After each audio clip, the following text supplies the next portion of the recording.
results in scenes which may not be suitable for very young audiences. Parental guidance is advised.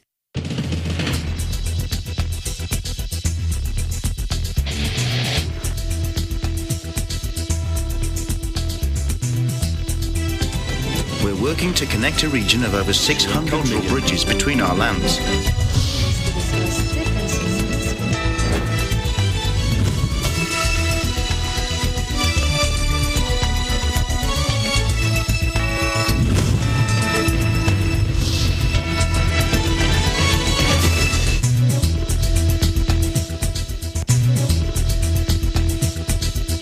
Hello, you're watching ASEAN in Focus. I'm Alma Angeles, and we're coming to you live from Manila and Vietnam. Hello, Charlene.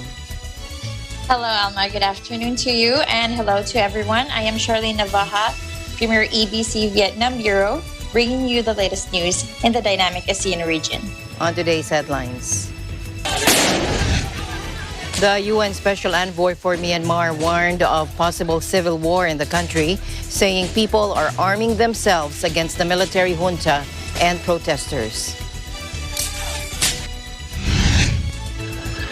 Malaysian authorities were on Tuesday investigating a collision between metro trains in Kuala Lumpur that injured more than 200 people as dramatic accounts emerged of the crash. Authorities in Vietnam's capital, Hanoi, have ordered the closure of dine-in service in restaurants and cafes, as well as barber shops and beauty parlors, following a recent spike in local infections. And the Philippine-Russian relations are making strides over the past few years, particularly under the leadership of President Rodrigo Duterte, marking a dramatic reinvigoration in several areas of cooperation, including on trade, defense, and security.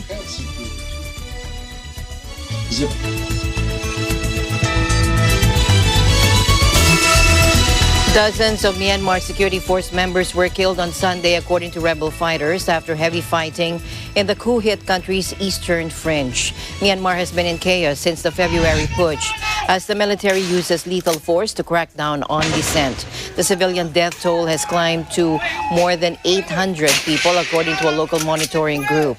The violence has pushed some in the anti-junta movement to form a so-called People's Defense Force in their own townships, made up of civilians who fight back against security forces with homemade weapons. There were clashes in eastern Myanmar over the weekend, particularly in Kaya State's Demoso town and in neighboring Shan State. People's Defense Force member Tet Wai, not his real name, said at least 20 police officers died on Sunday, and his side seized a police station in Moibiel town, Shan State, east of the capital, Naypyidaw. The fighting continued through Sunday night, according to a senior leader of the Karenni National Progressive Party, an ethnic armed group with a stronghold in Kaya State. He confirmed that the military was using tanks, helicopters, and mortar attacks in Demoso and Lokau, the capital of Kaya State.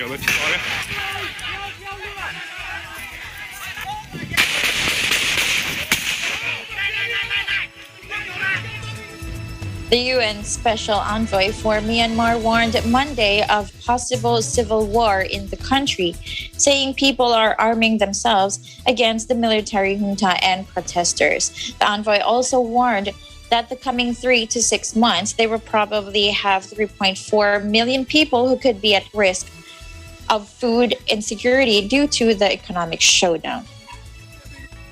The UN Special Envoy for Myanmar, Kristen Schroner-Bortner, said Monday she still hopes to visit the country after 7 weeks spent in the region waiting for the junta that staged a coup in February to allow her in.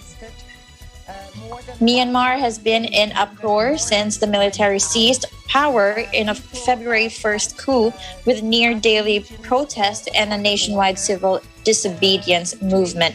More than 800 people have been killed by the military, according to a local monitoring group. Now of food. We have still a situation which is very bad on the ground.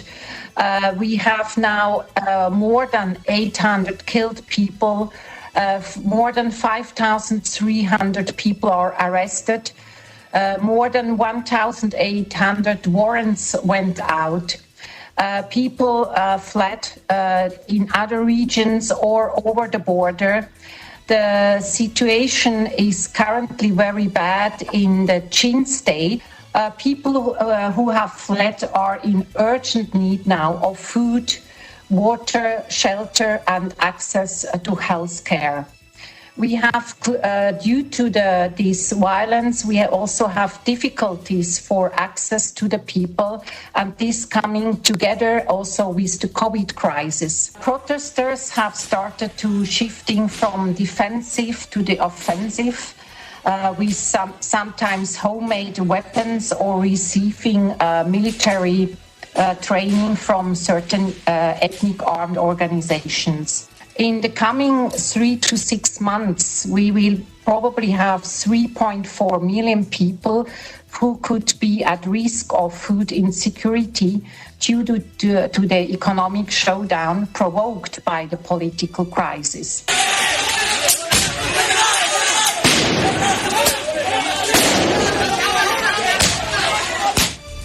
Meanwhile, an American editor of a Myanmar-based news outlet was detained by authorities in Yangon on Monday as he attempted to board a flight out of the coup-hit country, according to his employers.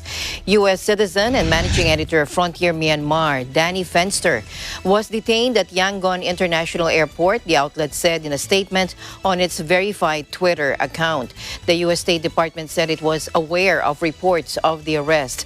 More than 800 people have been killed by the military, according to a local monitoring group, and the press has been caught in the crackdown as the junta tries to tighten control over the flow of information, throttling internet access, and revoking the licenses of local media outlets. We do not know why Danny was detained and have not been able to contact him since this morning, and we're concerned for his well-being and call for the immediate release, Frontier said in a tweet. Our priorities right now are to make sure he is safe and to provide him with whatever assistance he needs. Fenster, 37, had been working for the outlet for around a year and was heading home to see his family. Frontier's chief editor Thomas Kian told AFP the outlet had learned at around 10 a.m. that Fenster had not been allowed to board his flight from Yangon. In a message shared with AFP, Fenster's brother Brian said the family was stunned and extremely confused by the detention. Frontier said it understood Fenster had been transferred to Yangon's notorious insane prison. Japanese reporter Yuki Kitazumi was detained by authorities in Myanmar in April and was also held in insane until being freed earlier this month.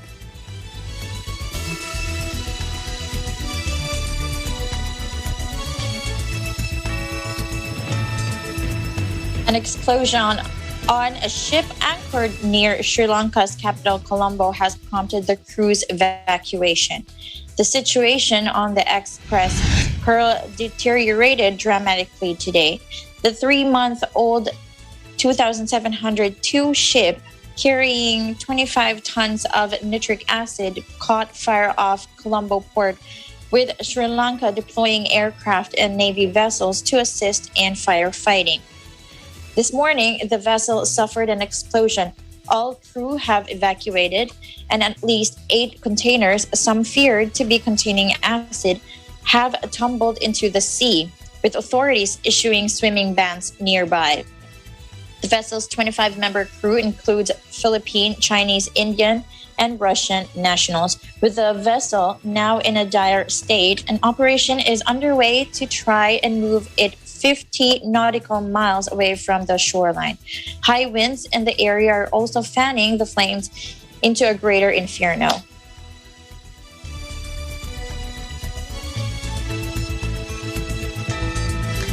Back here in the country, Malacanang urged local government units to pass an ordinance that will punish individuals involved in the illegal sale of the COVID-19 vaccines and slots in local vaccination areas.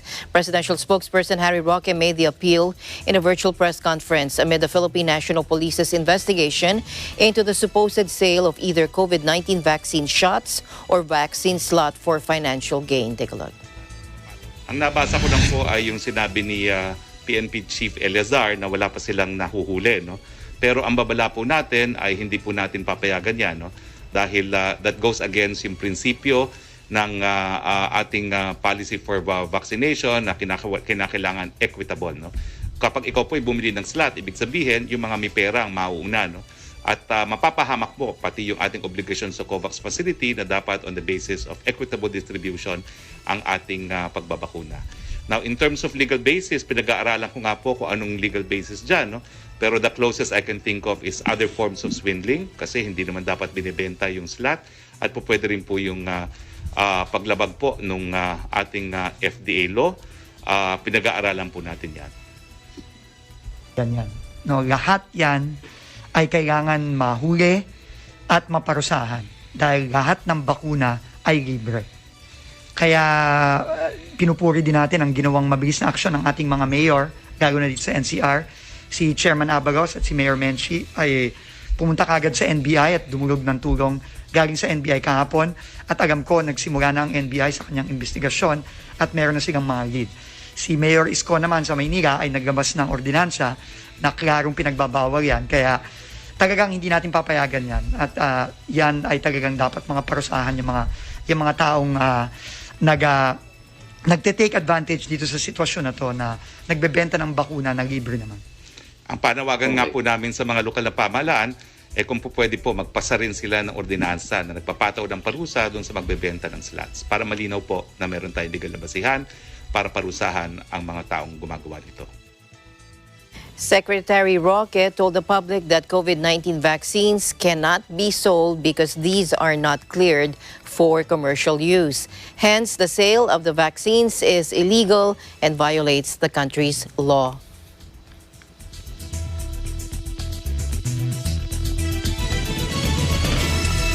And in Indonesia, 4 people have been arrested for allegedly stealing COVID-19 vaccines, marked 4 prisoners, and selling them to the public, authorities said Tuesday.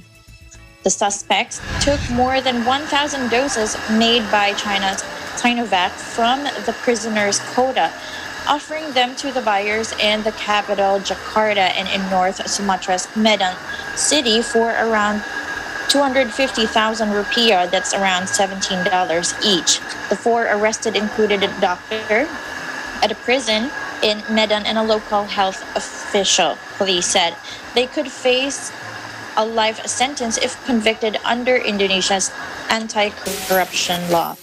North Sumatra Police spokesman Hadi Wahyudi said one of the suspects brought the vaccines to Jakarta, where we also uncovered some locations providing the service.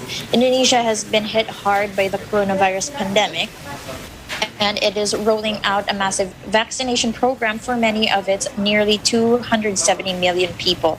Citizens get shots at no cost, but tens of millions are still waiting for their jobs with limited supplies, prioritized for frontline health workers and other high-risk groups, including the inmates at Indonesia's overcrowded prisons.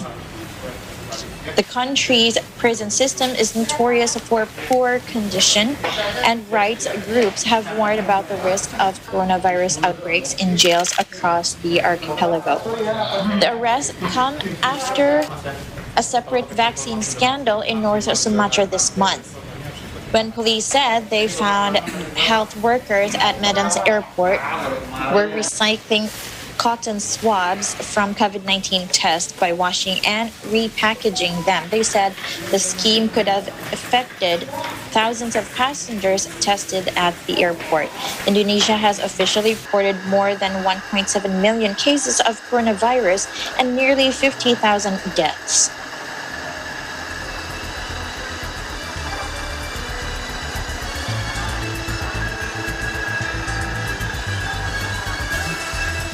And we go now to Singapore, where 2 were found to be linked to the GEM Westgate COVID-19 cases as clusters there grow. Let's find out more what this is all about from Heather Pillar Clemente joining us from Singapore. Hello, Heather. Hello, Alma. The biggest COVID-19 cluster in Singapore is now the GEM Westgate cluster located in Jurong East in the western part of Singapore. GEM and Westgate are 2 linked shopping malls adjacent to each other and which are also connected to the Jurong East MRT station. As of last night, there are confirmed 53 cases from this cluster, a big jump from just 4 cases less than 5 days ago. The 2 malls have been ordered closed by the Ministry of Health from May 23rd to June 6th for deep cleaning and to avoid further transmission. All those who have visited the said malls between May 10 and May 22 are encouraged to go for free COVID-19 tests, and those who test positive are immediately placed in quarantine facilities. It is suspected that the source of transmission is a cleaner from a hotel that serves as a stay-home notice dedicated facility, who visited the said malls on the 6th of May and who later tested positive for COVID-19 on May 7th. Back to you, Alma. All right. Thank you very much, Heather, for your updates there. And looking forward to more updates coming from Singapore. Take care. Stay safe.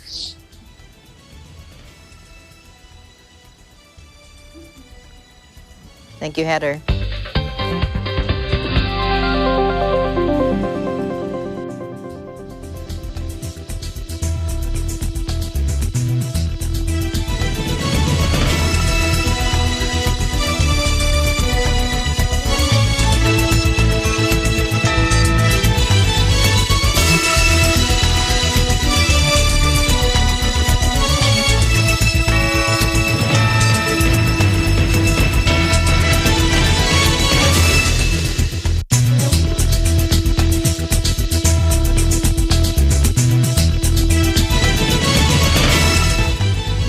This portion is brought to you by Security Bank.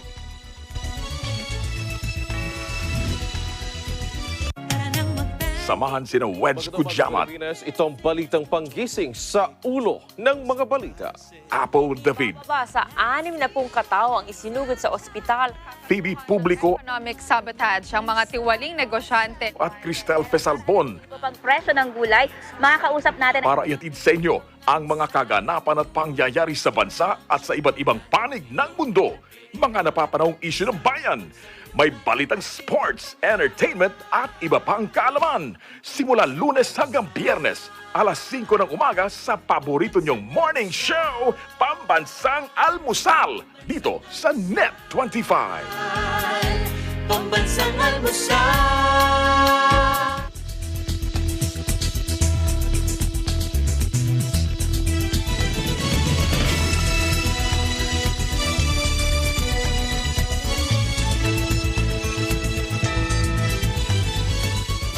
Welcome back. The 4th batch of 288,000 AstraZeneca vaccine doses brought by the Vietnam Vaccine Joint Stock Company, or the VNVC, arrived in Vietnam on Tuesday night, that according to the Health Ministry. Now, this is the 2nd batch of COVID vaccine imported by VNVC and the 4th batch of AstraZeneca COVID-19 vaccine shipped to Vietnam, bringing the total number of received doses to nearly 2.9 million so far. Vietnam began the national vaccination program on March 8 with health workers among the top priority groups. As many as 1,034,072 doses were administered as of late May 25, according to the Ministry of Health. Of the figure, 28,503 people have got the 2 COVID vaccine shots, according to the ministry. The government planned to acquire 150 million vaccine doses to cover 70% of the country's population. On May 18, Prime Minister Nam Min Chin reiterated that COVID vaccine purchase is an urgent task that must be immediately carried out. As of 6 a.m. on May 26, Vietnam recorded 5,931 COVID cases, including 4,442 local infections. Among the domestic cases, 2,872 were recorded since the fourth wave of outbreaks began in the country late last month. As many as 2,794 patients have been cleared of the virus and exited hospitals, while the death toll stands at 44.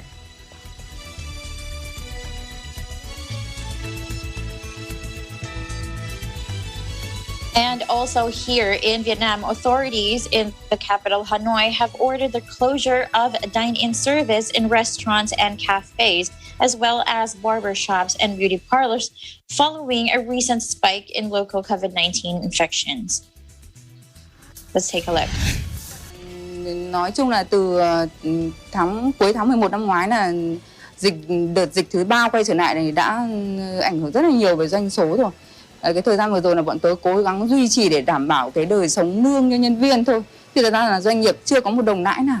Các cơ sở kinh doanh dịch vụ ăn uống mà thực hiện để cho ship mang về đấy. Thì cái thứ nhất là hạn chế tụ tập được đông người. Cái thứ hai là những ca ví dụ như là F1, F2 mà mình chưa phát hiện được mà người ta đến những cái địa điểm ăn uống như này thì sẽ hạn chế được rất là nhiều ạ.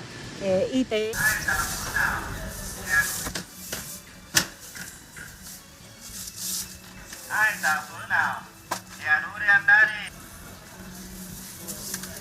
Vietnam has recorded more than 2,500 community infections since 27th of April, with 220 cases in the capital, including around 100 at two Hanoi-based hospitals. Bac Ninh and Bac Giang are the epicenter of the new outbreak that has infected more than 2,800 people since late April, including hundreds of factory workers.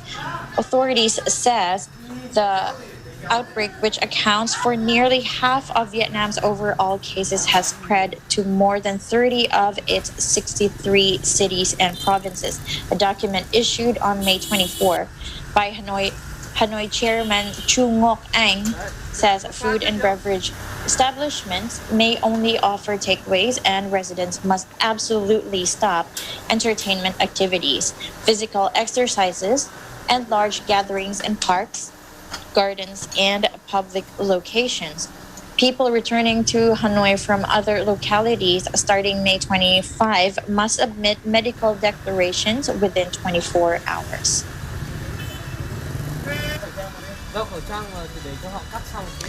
Meanwhile, Malaysia reported its highest single-day spike in coronavirus cases on Tuesday. According to the Andalu News Agency, a total of 7,289 more infections were confirmed in the past 24 hours, raising the overall tally to 525,889.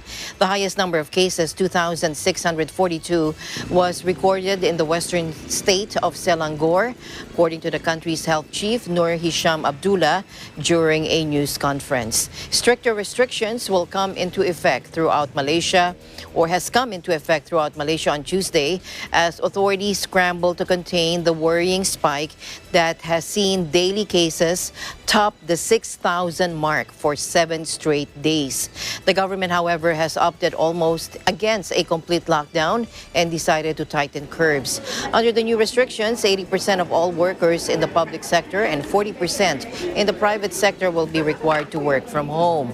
Public transportation will operate at 50% capacity, while only 3 people will be allowed to travel in a car, including the driver.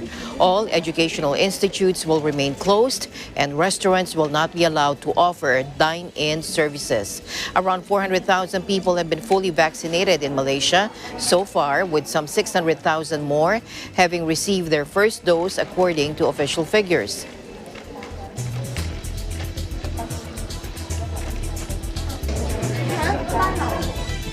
The coronavirus variant first detected in India has now been officially reported in 53 territories, a World Health Organization report showed Wednesday. Additionally, The WHO has received information from unofficial sources that the B.1.617 variant has been found in 7 other territories. Figures in the UN Health Agency's weekly epidemiological update showed taking the total to 60.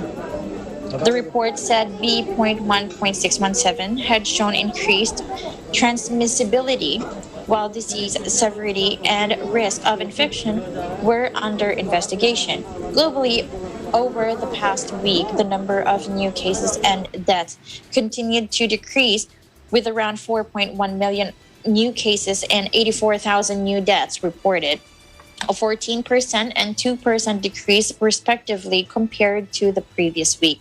The WHO's European region reported the largest decline in new cases and deaths in the past 7 days, followed by the Southeast Asia region.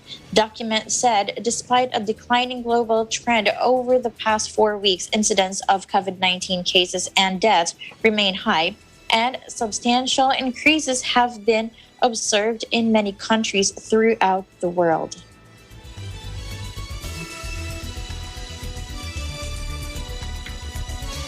Meanwhile, Malaysian authorities yesterday investigating a collision between metro trains in Kuala Lumpur are investigating a collision between metro trains in Kuala Lumpur that injured more than 200 people as dramatic accounts emerged from the crash. Transport Minister Wee Ka Siong said that initial investigations suggested human error was to blame and that the driver had driven the empty train in the wrong direction. Take a look.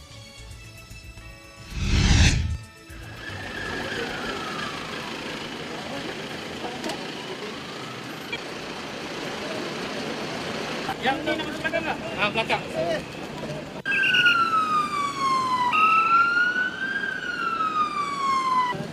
Okey, keadaan di sini.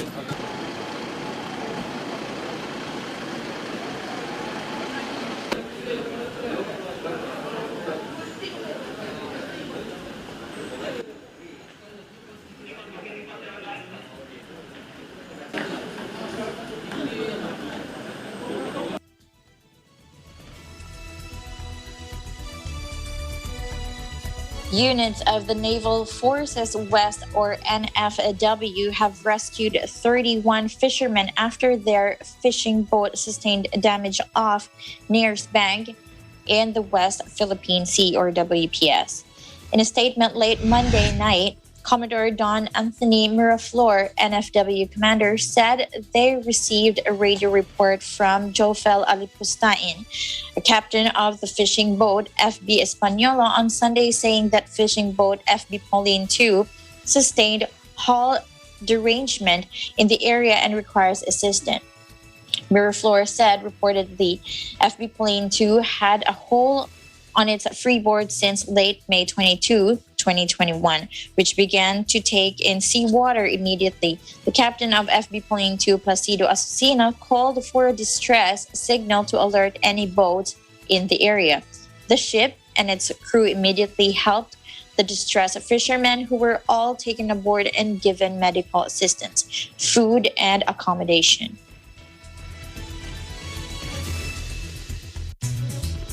In other news, Air France, Finnair, and Singapore Airlines became the latest carriers to suspend flights over Belarus after Minsk forced a jet to land to arrest a dissident. European leaders have decided to adopt further sanctions, meanwhile, against Belarusian authorities after Minsk forced the jet to land to arrest this dissident. Again, let's listen in. And this outrageous behavior needs a strong answer. Therefore, the European Council decided that there will be additional sanctions on individuals that are involved in the hijacking, but this time also on businesses and economic entities that are financing this regime. Belarusian leader Alexander Lukashenko sparked international outrage by dispatching a fighter jet Sunday to intercept a Ryanair flight from Athens to Vilnius carrying wanted reporter Roman Protasevich, 26, and his girlfriend Sofia Sapega. Air France said in a statement it had taken note of the conclusions of Monday's EU summit and had suspended flights over Belarus until further notice. Singapore Airlines was also rerouting flights that are bound for Europe to avoid the Belarusian airspace and would continue to closely monitor the situation, according to a spokesperson. Finnair, meanwhile, the next flight that will be affected by its decision to reroute planes is one that was heading to the Turkish coastal town of Gazipasa on Wednesday, according to them. Western leaders have accused Belarusian authorities of essentially hijacking the European plane Ryanair, while Minsk claimed it had reacted to secure the flight after receiving a bomb threat.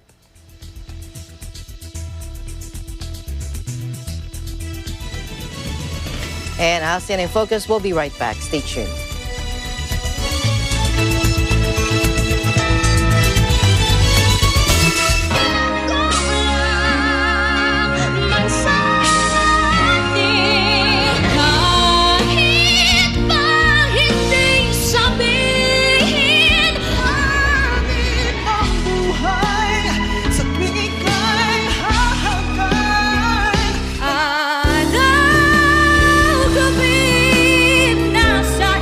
Humanda na kayo dahil this is gonna be an exciting battle para sa ating monthly finalist.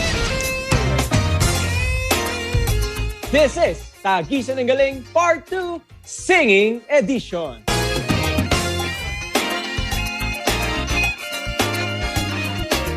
This program is supported by China Bank. Your success is our business. Kumanta, sumaya tayong lahat. Saya-saya.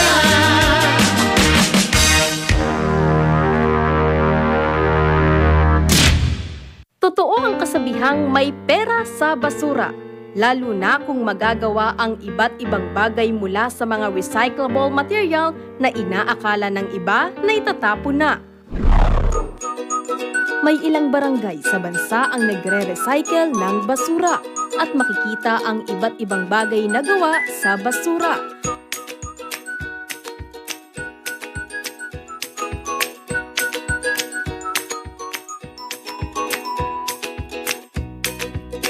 Mga dekorasyon sa bahay,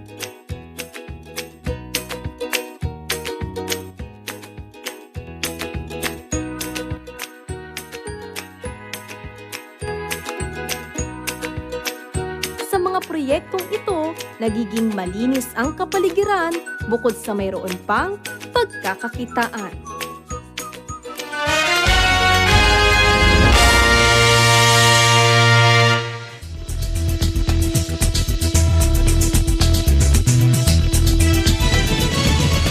Welcome back to ASEAN in Focus. The Philippine food service sector is asking the government for tax holidays, additional 20% indoor dine-in capacity for the vaccinated population, and other relief measures as restaurants continue to face challenges amid the pandemic. During a Senate hearing on Tuesday, restaurant owners of the Philippines, or Restov, President Eric Teng said they have reached to legislators to push an initiative granting the restaurateurs tax holidays. He also asked for unhindered market access for the farmers and food producers. We are requesting for tax holidays for our landlords so that they themselves can continue extending rent reprieve and rent support to their tenants. We are asking for tax holidays for our F&B members so that we can reinvest in our own business and hire people back. We are requesting for the PWD cards and senior citizens card discount to be deductible against our taxes, because currently that 20% is absorbed fully by the business operator. We are also requesting the farmers and food producers have unhindered access to markets. One of our earliest projects in Rest of PH was to help the Department of Agriculture resolve a lot of excess vegetables which were just being thrown away. And for the farmers, a lost harvest means a loss of livelihood completely. And the loss of restaurant operations really hurt a lot of the farmers. The Department of Agriculture and us collaborated to create something called the Farmers Produce Program, where we reached out to the farmers and get their produce to be sold directly to market. We were very fortunate that SM was one of the first to offer their place for the farmers, and we were able to sell. The farmers directly were there in the store, and we were offering our services with Rest of PH as a food provider. And eventually the other malls followed, and it's now quite a large number of malls doing this across the country. So we're very happy with this project. Beneficiary of food delivery, of course, is the pizza places. That's right.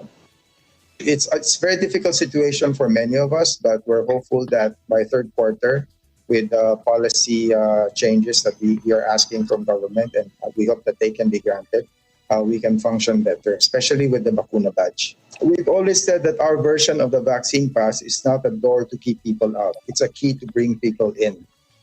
Saying that our version is discriminatory is like saying a senior citizens card is discriminatory against young people.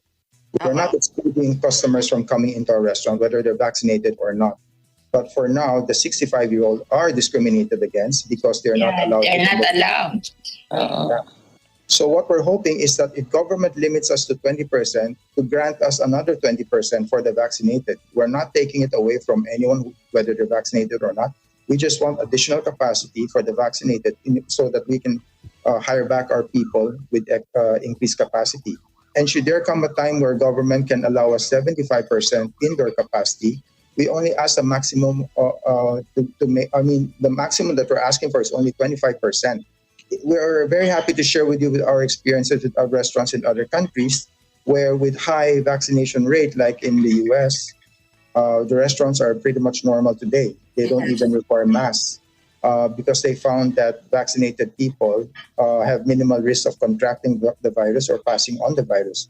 We're hopeful that the DOH can adapt this finding and put this in place for policies especially for the F&B sector.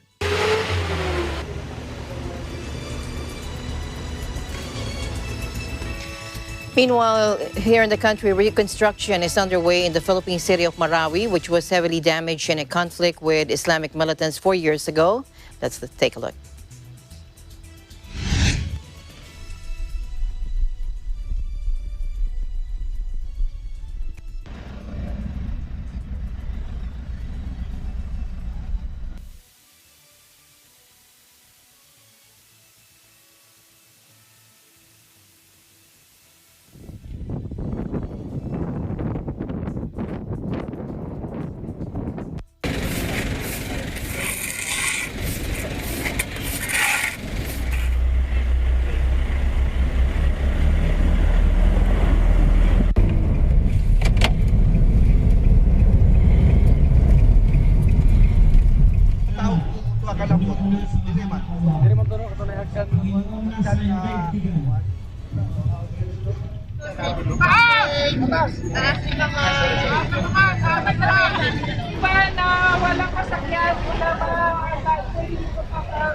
Nakikita namin sa development po nila, medyo okay naman po. Hindi po naman namin masabi na 100% kasi actually wala pa po pong ilaw. Pangalawa, walang tubig. So, andyan naman po yung ano nila, yan na po, ginagawa na po nila yung part na para sa tubig. And last to offer his writ, General Sergito E. Subihano, Philippine Army.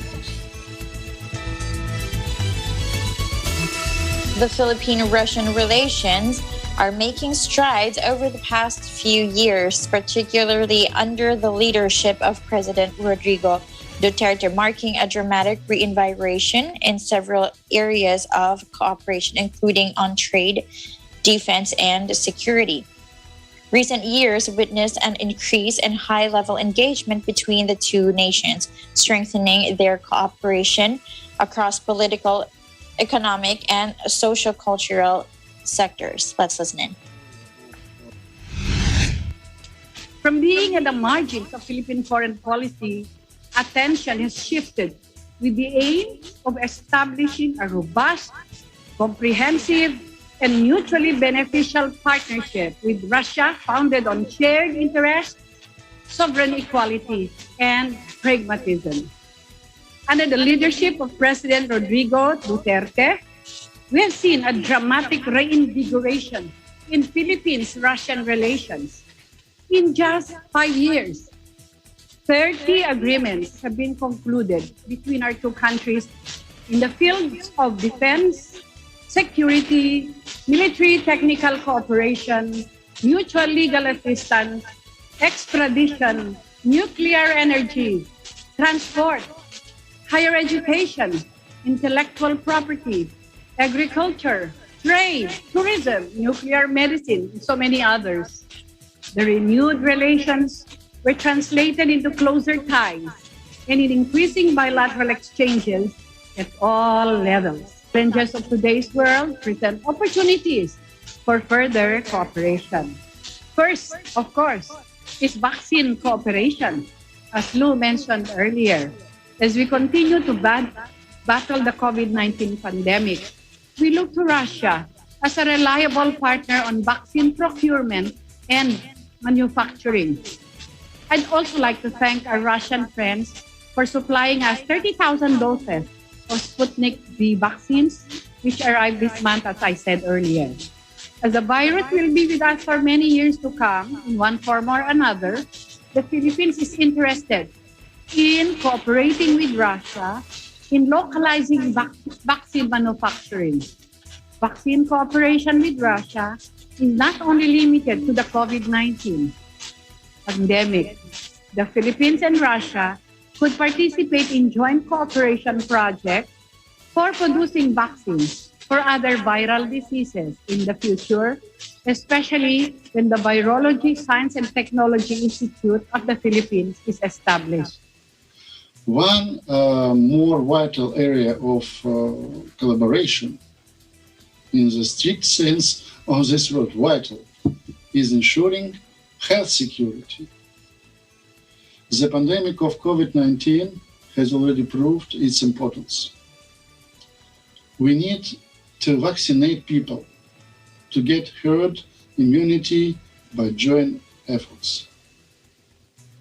No one is safe until everyone is safe. Upon the registration of Sputnik V last August in Russia, we were the first country that immediately offered its vaccine to the Philippines. Finally, on March 19, the Russian vaccine was granted emergency use authorization. With reference to the understanding reached during the phone call of Vladimir Putin and Rodrigo Duterte on April 13, we are working to boost combating COVID-19. It was said that pilot delivery of vaccine amounting 30,000 doses was implemented this May. The volume of doses will be gradually increased every month to have reached 20 million doses by the end of this year. But we would like not to be only a simple supplier, but to promote our technology collaboration. We are open for any kind of cooperation with reliable local partners that have solid technological capabilities. In conclusions, I wish everyone good health, prosperity, and as far as my speech was about the global security, I wish everyone stays safe and secure.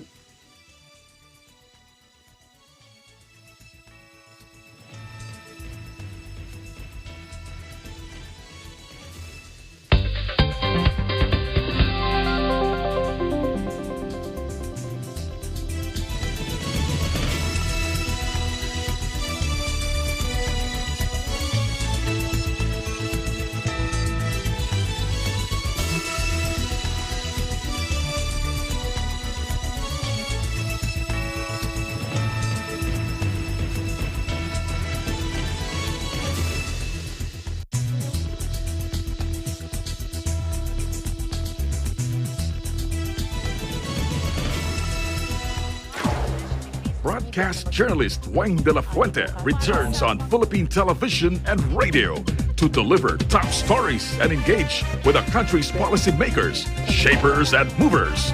Tatalakayin ang mga pangunahing balita alas 7 ng umaga mula Lunes hanggang Biyernes live sa teleradyo ng Net25 at Radyo Aguila DCEC 1062. Kasama si Wayne De La Fuente sa Balitalakayan.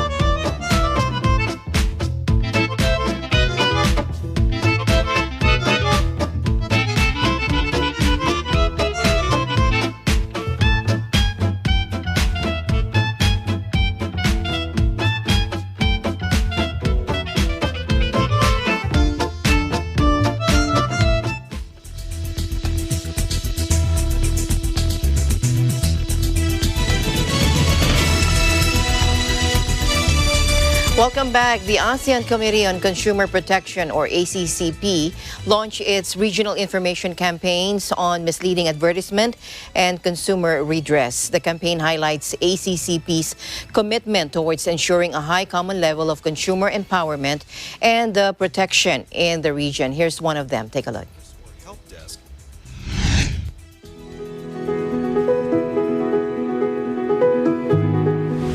As consumers, we have the right to complain and seek compensation when we experience harm or loss. This could be caused by goods and services that do not fulfill certain quality standards or expectations.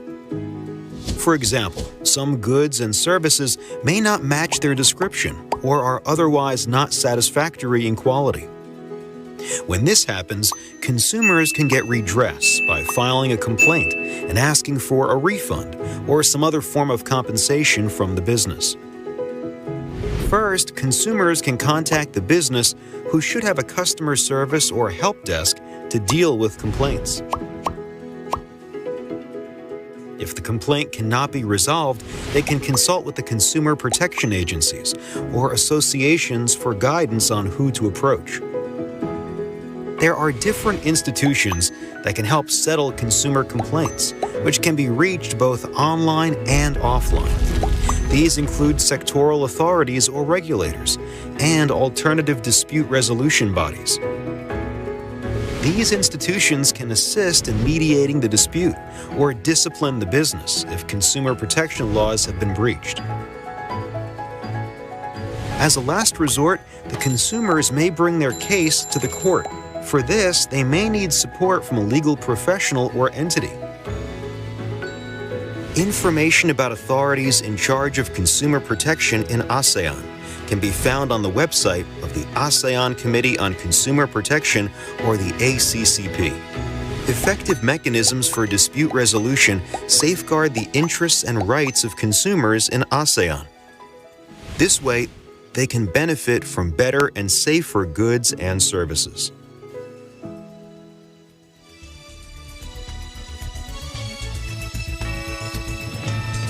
And let's take a look at Gunung Mulo National Park in Malaysia, boasting of having its tropical cars as the most studied in the world.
Thank you, Shirley, for keeping me company as always. Stay safe. Thank you. Thank you so much, Alma, and thank you to everyone. And that is latest news in the Southeast Asian nations. Stay updated about the ASEAN region.